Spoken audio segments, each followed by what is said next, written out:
మరి కూడా పనిచేస్తున్న విషయం మీ అందరికీ తెలిసిందే. సో ఇలాంటి పరిస్థితులలో ఇక ఆ పేపర్లు చదివి పూర్తి స్థాయిలో కూడా ఇప్పటికే మన తెలంగాణ రాష్ట్రానికి సంబంధించి ఆగం చేసుకున్నాం. ఇంకా ఆగం చేసుకోవాల్సిన పరిస్థితి లేదు. నిజాలు లేకున్నా పనిగట్టుకొని బట్టగాల్సే మీదేసే ప్రయత్నం జరుగుతున్నది ఈ తెలంగాణలో. కాబట్టి తెలంగాణ బిడ్డలందరూ కూడా ఆలోచించండి. రైట్, నేను ప్రధానమైన అంశానికి పోతా. అంశాలకు సంబంధించి ఒక్కొక్కటి కూడా చూసే ప్రయత్నం అయితే చేద్దాం. ఎందుకు ఏం జరిగింది అనేది ఒకసారి చూద్దాం. ఈయన పేరు యనుమల రేవంత్ రెడ్డి. మీ అందరికీ తెలుసు, తెలంగాణ రాష్ట్ర ముఖ్యమంత్రి. నిన్న కొంతమంది జర్నలిస్టులు కూడా కలిసిళ్ళు ఏంది మీట్ ది ప్రెస్ ఏదో లొట్టపీస్ పెట్టింది. కానీ ఈయన పేరు బూతుల సీఎం. మహిళా జర్నలిస్టుల సమక్షంలో సీఎం రేవంత్ రెడ్డి బూతులు, థర్డ్ క్లాస్ మాటలంటూ నెట్టింట విమర్శలు. సంచలనమవుతున్న సీనియర్ జర్నలిస్టుల ఏందంటే వాళ్ళ ట్వీట్లు. రేవంత్ భద్రతా సిబ్బందిపై తీవ్ర ఆరోపణలు, నడుం పట్టి తోసేశారని ఆవేదన. 4 నెలల అధికారమే మత్తుతో వచ్చిన అహంకారం అని వ్యాఖ్య అంటూ కూడా చాలామంది నిన్న సీనియర్ జర్నలిస్టుల సమక్షంలో ఏంది అంటే ఇక భజన చేసే జర్నలిస్టులు మన భాషలో చెప్పాలంటే ఈయన దగ్గర పోయేటోళ్ళందరూ ఎవరు, ఈయన ఏంది రాష్ట్ర ముఖ్యం శాటిలైట్ ఛానళ్ళకి సంబంధించి ఎట్లాగో వాళ్ళ విధి నిర్వహణలో వాళ్ళు వెళ్తారు. ఇక మరికొంతమంది ఏంటంటే పని కట్టుకొని భజన చేస్తారు. మా ఏంది రేవంత్ రెడ్డితో పోతురు అని ఇక రాసే రాతలు ఉంటాయి కదా, ఏది మన చిన్నప్పుడు అని గోళీలాటలు అట్లా ఆడుకుంటూ ఊకుంటారు ఈయనతోని. రైట్, ఈయన మాట్లాడింది ఏంది ఏం కథ అనేది ఒకసారి చూద్దాం. నోరు మంచిదైతే ఊరు మంచిదవుతుందంటారు సీఎం రేవంత్ రెడ్డి. ఈ పెద్దల మాటలను పెడచెవిన పెట్టినట్టున్నారు. ఏ ఊరు వెళ్ళినా ఏ ప్రెస్ మీట్లో కూర్చున్నా నోరు పారేసుకోవడం ఆయనకు పరిపాటు అయిపోయింది. ప్రతిపక్ష బీఆర్ఎస్ నేతలపై తీవ్ర స్థాయిలో విరుచుకుపడే ఆయన మహిళల విషయంలోనూ అదుపు లేకుండా మాట్లాడిస్తున్నారు. వెనక ముందు ఆలోచించకుండా నోరు జారేస్తున్నారు. నిన్నటి రోజున బీజేపీ నాయకురాలు మహబూబ్ నగర్ ఎంపీ అభ్యర్థి డీకే అరుణపై మాటలతో దాడితో రెచ్చిపోయిన ఆయన నేడు మహిళా జర్నలిస్టులు అడిగిన ప్రశ్నలకు అసహనాన్ని ప్రదర్శిస్తూ దురుసుగా సమాధానమిచ్చారు. నలుగురితో ఉన్నామన్న విషయాన్ని కూడా మర్చిపోయారు. సభ్యతకు దూరంగా మాట్లాడారు. మరోవైపు సీనియర్ జర్నలిస్ట్ యూట్యూబర్ ఖబర్దార్ వ్యవహారంలోనూ సీఎం రేవంత్ రెడ్డి భద్రతా సిబ్బంది అనిశ్చిత ప్రవర్తన సంచలనం సృష్టిస్తుంది. ఏకంగా ఎక్స్ వేదికగా కూడా ఆవేదన వెలిబుచ్చుకోవడంతో తీవ్ర చర్చనీయాంశంగా మారిపోయిన పరిస్థితి కనబడుతుంది. ఏమన్నాడు ఈయన, ఏం చేసిండు అసలు అంతగానో? సీఎం రేవంత్ రెడ్డి ఈ పేరు వింటేనే టక్కున గుర్తొచ్చే విషయం ఆయన మాటల తీరు. పెద్ద స్వరంతో అవతలి వారిపై మాటల దాడిని చేస్తారన్న విమర్శలను మూటగట్టుకుంటున్నారు. హోదా, గౌరవం అన్నింటినీ పక్కన పెట్టి నోటితో రెచ్చిపోవడమే ఆయన ఎజెండా.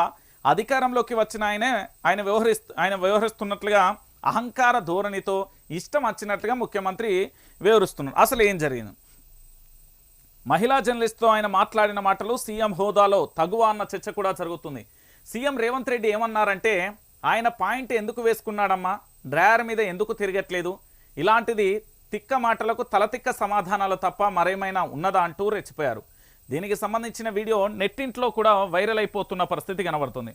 ప్రస్తుతం తెలంగాణ రాష్ట్ర వ్యాప్తంగా కూడా ఇదే అంశం కూడా వస్తున్న పరిస్థితి కనబడుతుంది.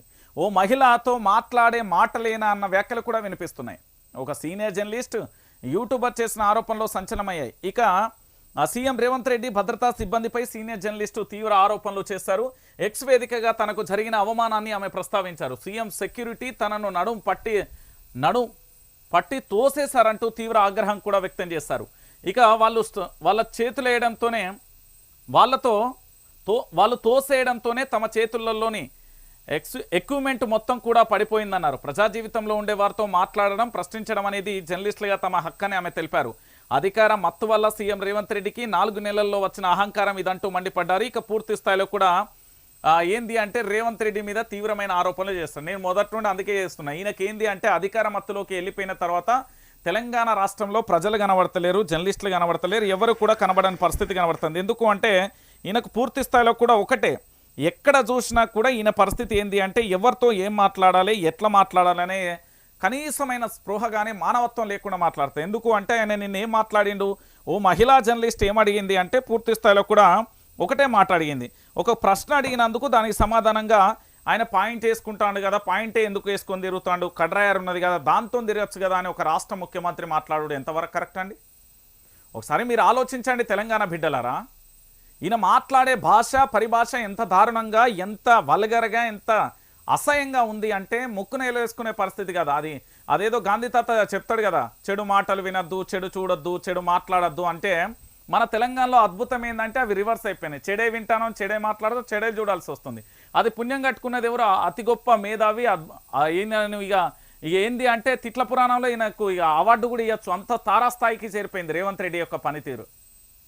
అరే రోజు రోజుకు దిగజారే మాటలు, సీఎం కూర్చుకున్న విలువ, రాజకీయాలంటేనే విరక్తి పుట్టించే రోత మాటలు మాట్లాడుతూ ఉంటే ఇక ఏం చెప్పాలి?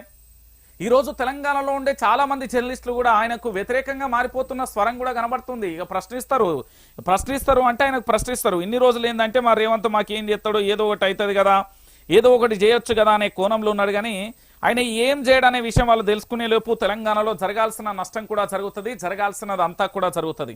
ఎందుకు నేను చెప్తున్నా అంటే ఇక్కడ తెలంగాణ రాష్ట్ర వ్యాప్తంగా ఈయన బూతులు మాట్లాడే ఒక మహిళా జర్నలిస్టు ప్రశ్న అడిగితే దానికి సంబంధించి ఆయన మాట్లాడే మాటలు, ఆయన పాయింట్ ఎందుకు వేసుకుంటున్నాడు, డ్రైవర్ మీద ఎందుకు తిరుగుతలేడు, ఇలాంటి తిక్క మాటలకు తలతిక్క సమాధానాలు తప్ప మేరేది ఆయన ఉన్నది. ఈయన ఏం చేసిండు 3 ముక్కలలో చెప్తా ఈయన ఏం చేసిండు అనేది. రేవంత్ రెడ్డి చేసింది ఏంది అంటే ప్రధానంగా కూడా మీరు ఆలోచించాలి.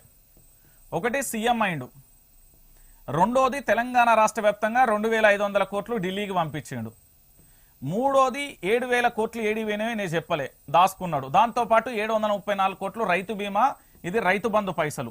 దాంతోపాటు నాలుగోది ఏంది అంటే మంత్రులందరినీ ఆయన ఒక మాట అంటాడు, అందరినీ తొక్కుకుంటా ఇక్కడ దాకా వచ్చిన ఈయన తొక్కుకుంటా వచ్చే బతుకు, బెదిరిస్తాడు, బ్లాక్మెయిల్ చేస్తాడు, రియాల్టర్లను బిల్డర్లు అందరినీ కూడా ఈయన తిట్టే పరిస్థితి. ఇంకొక అంశం ఏంటంటే ఈయన ఈ పెద్ద మనిషి దగ్గర ఉన్న అత్యంత దుర్మార్గమైన ఆలోచన ఏంటంటే ఈయన ఏంది అంటే ప్రతి ఒక్క ఆఖరికి అధికారులను కూడా వదిలిపెట్టనంత నీచమైనంగా వ్యవహరిస్తున్నాడు అనేది ప్రధానంగా కూడా చర్చనీయాంశంగా మారింది. అంటే జర్నలిస్టులతోనే ఇంత దారుణంగా వ్యవహరిస్తున్నాడు అంటే వాళ్ళ యొక్క సెక్యూరిటీ మహిళని చూడకుండా కూడా తోసేయడం, నడుము పట్టుకోవడం, ఎక్విప్మెంట్ అంతా కింద పడిపోవడం, దేనికి సంకేతం ఇదంతా? రాష్ట్ర ముఖ్యమంత్రిగా ఆయన దగ్గర ప్రెస్ మీట్ పోయి ఆయనతో ఫోటోలు దిగా ఆహో ఓహో అంటే ఈయన ఏం చేసిండని ఈయనతో ఫోటోలు దిగేటోళ్ళకు కూడా కొంచెం సిగ్గుండాలి. ఎందుకు అంటే తెలంగాణ రాష్ట్ర వ్యాప్తంగా ఈయన 4 నెలల పరిపాలనలో 300 దాకా రైతులు ఆత్మహత్య చేసుకున్నారు. ఇప్పటికీ రైతులు గోసపడుతున్నారు. ఆటో డ్రైవర్లు ఆత్మహత్య చేసుకున్నారు. గురుకులాలకు సంబంధించి ప్రశాంత్ అనే దళిత బిడ్డ ఇప్పటికీ చనిపోయింది. దాంతోపాటు వైష్ణవి ఇంకొక అమ్మాయి ఇద్దరు కూడా చనిపోతే దాని గురించి పట్టింపు లేదు. ఇంకొక వైపు ఈయన మాట్లాడే భాష పరిభాష ఎంత దారుణంగా ఉందో కూడా మీ అందరికీ తెలిసిన విషయమే. రాష్ట్ర ముఖ్యమంత్రిగా ఈయన ఉండొచ్చు, ఏంది ముఖ్యమంత్రి పదవి స్వీకరించవచ్చు, ఇంకేమైనా చేయొచ్చు, కానీ ఈయన వల్ల తెలంగాణకు ఏం కాదు అనే విషయం కూడా తేట తెల్లమైపోయిన పరిస్థితి కనబడుతుంది. సో తెలంగాణ బిడ్డలారా మీరు అందరూ కూడా ఆలోచించాల్సింది ఒకే, దొంగ అవుతుంది కానీ దొంగ ఎప్పుడు కూడా మంచి కాదు, మంచి అయితే అది అద్భుతమే. ఈ తెలంగాణలో ఇంకొకటి ఏంటంటే ఆంధ్ర పెత్తందారి వ్యవస్థ కింద తెలంగాణలో నడుస్తుంది. ఇప్పటికీ కూడా రేవంత్ రెడ్డిని ప్రమోట్ చేయడానికి, రేవంత్ రెడ్డి పిఆర్ స్టంట్ చేయడానికి పూర్తి స్థాయిలో ఆంధ్రప్రదేశ్కు సంబంధించిన 300 వ్యక్తులు 300 మంది ఇప్పటికీ పనిచేస్తున్నారు. ఈయనకంటూ చాలా ఆఫీసులు ఉన్నాయి, ఈయన కింద ఓ సామ్రాజ్యమే ఉన్నది, అంత ప్రైవేట్ సెక్యూరిటీని మించిన తారాస్థాయిలో ఉంటుంది. ఈయన తుమ్మినా తగ్గినా ఓ డైలాగ్ మాట్లాడినా కూడా అది అద్భుతం, ఆహా ఓహో అనే కాడికి వస్తుంది. అది ఆయన యొక్క అద్భుతం.